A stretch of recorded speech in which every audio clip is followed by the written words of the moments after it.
세계 경제라는 게 참 거대한 그물망 같잖아요. 한쪽에서 살짝만 건드려도 그 파장이 순식간에 반대편까지 쫙 퍼져나가죠. 오늘은 바로 그 파급 효과에 대한 이야기입니다. 아주 먼 나라에서 벌어진 전쟁이 어떻게 우리 세계를 바꾸고 있는지 그 흐름을 한번 같이 따라가 보시죠. 정말 궁금하지 않으세요? 어떻게 수천 킬로미터나 떨어진 곳에서 벌어진 일이 고작 일주일 만에 우리 경제를 뒤흔들 수 있는 걸까요? 이 질문에 대한 답을 찾기 위해서 사건이 시작된 곳부터 그 파도가 우리에게 밀려오기까지의 과정을 하나하나 짚어보겠습니다. 자, 그럼 자세히 들여다볼까요? 자, 이야기의 첫 번째 장입니다. 이번 주 중동에서 벌어지던 분쟁이 완전히 새로운 국면으로 접어들었습니다. 이전까지의 단순한 공습이나 무력 시위를 넘어서 상황이 아주 근본적으로 그리고 위험하게 바뀌기 시작했다는 겁니다. 네타냐후 총리가 직접 발표했는데요. 이건 정말 충격 그 자체였습니다. 이스라엘이 이란의 심장부, 그러니까 핵시설을 직접 타격한 것도 모자라서 최고위급 과학자까지 암살했다는 거예요. 이러면서 전면전으로 가는 거 아니냐 하는 공포가 그야말로 최고조에 달한 거죠. 이란의 반격은 정말 상상을 초월했습니다. 이 숫자 좀 보세요. 1800. 이게 뭐냐면 보름 만에 UAE를 향해서 쏟아부은 드론과 미사일 숫자입니다. 이 정도면 이 전쟁이 이제 직접 맞붙는 걸 넘어서 주경국을 이용한 대리전으로 번지고 있다는 걸 아주 명확하게 보여주는 거죠.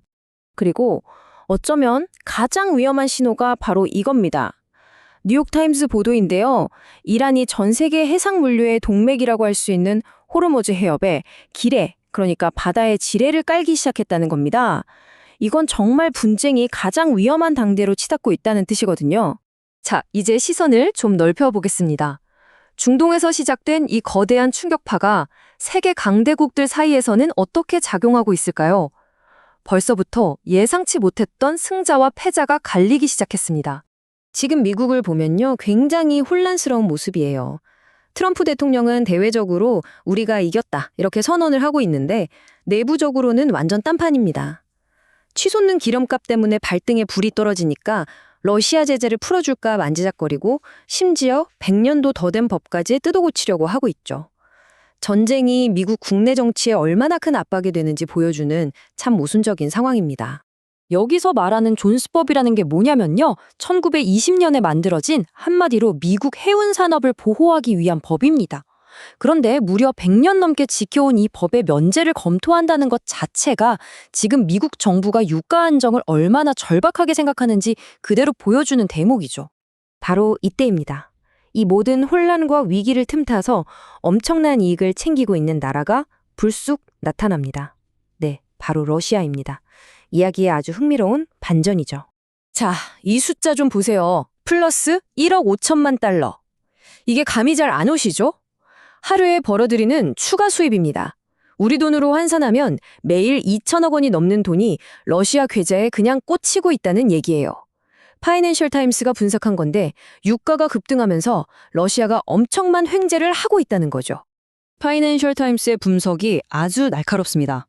서방 세계의 관심이 온통 중동에 쏠려 있는 바로 이 순간에 러시아는 경제적 이득은 물론이고 외교적, 군사적으로도 자기들 입지를 굳히고 있다는 거예요.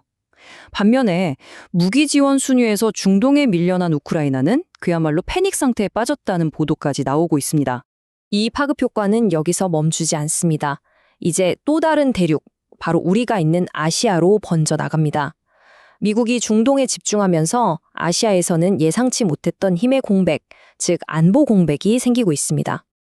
그 결과는 아시아에서 곧바로 나타나고 있습니다.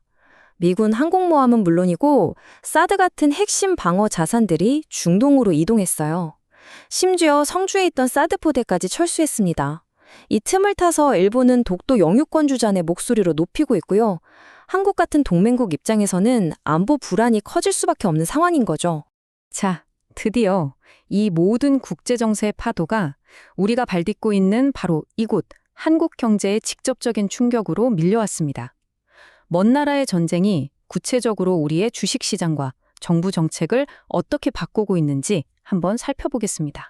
시장의 반응은 즉각적이고 아주 차가웠습니다. 코스피 지수가 한 주 만에 1.72%나 하락하면서 투자자들의 심리적 마지노선으로 여겨지던 5,500선마저 힘없이 무너졌습니다. 그만큼 투자자들의 불안감이 크다는 게 그대로 드러난 결과죠. 정부는 아주 발빠르게 움직였습니다. 당장 기름값을 잡기 위해 유가 상한제를 도입했고요. 또 에너지 취약계층을 돕기 위해 무려 20조 원 규모의 추가 예산을 편성했습니다. 그리고 기업들 부담을 덜어주려고 산업용 전기요금 체계까지 손보는 등 정말 다각도로 대응에 나섰습니다. 여기서 추경이라는 말이 나오는데요. 이게 뭐냐면 말 그대로 추가로 편성하는 비상 예산입니다.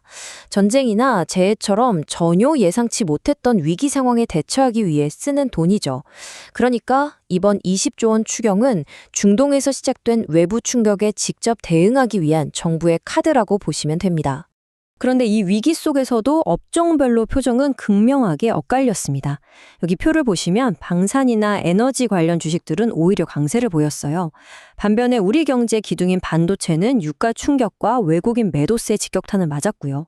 배터리 산업은 장기적으로는 좋지만 단기적으로 원자재 가격 부담 때문에 좀 애매한 혼조세를 보였습니다. 자, 이제 마지막 장입니다. 그럼 앞으로 어떻게 될까요? 다가오는 한 주는 시장의 방향을 결정지을 정말 중요한 시간이 될 겁니다. 전문가들이 슈퍼위크라고 부를 정도인데요. 왜냐하면 두 개의 아주 강력한 힘이 정면으로 꽝 하고 부딪힐 예정이기 때문입니다. 흔히들 유가가 오르면 전략 비축류 풀면 되지라고 생각하시는데요. 이것도 당장의 해결책은 되기 어렵습니다. 국제에너지기구가 엄청난 양을 풀기로 결정은 했지만 그 기름이 배를 타고 아시아까지 오려면 빨라야 5월 중순이거든요. 지금 당장 타오르는 불 끄기에는 좀 역부족이라는 얘기죠. 그래서 다음 주 시장은 이 두 가지 거대한 힘의 싸움을 지켜봐야 합니다. 한쪽에는 엔비디아 컨퍼런스가 불을 지필 AI 기술에 대한 엄청난 기대감이 있고요. 다른 한쪽에는 연준의 FOMC 회의에서 아직 금리 내리기 힘들겠는데 하는 공포감이 팽팽하게 맞서고 있는 형국입니다. 결국 핵심은 이겁니다. AI라는 정말 멈출 수 없는 거대한 성장 동력과 인플레이션 공포라는 움직일 수 없는 거대한 벽. 이 둘이 정면으로 충돌했을 때 과연 어느 쪽이 이길까요? 다음 주 우리 시장은 바로 이 질문에 대한 답을 찾아가는 아주 흥미진진한 과정이 될 겁니다.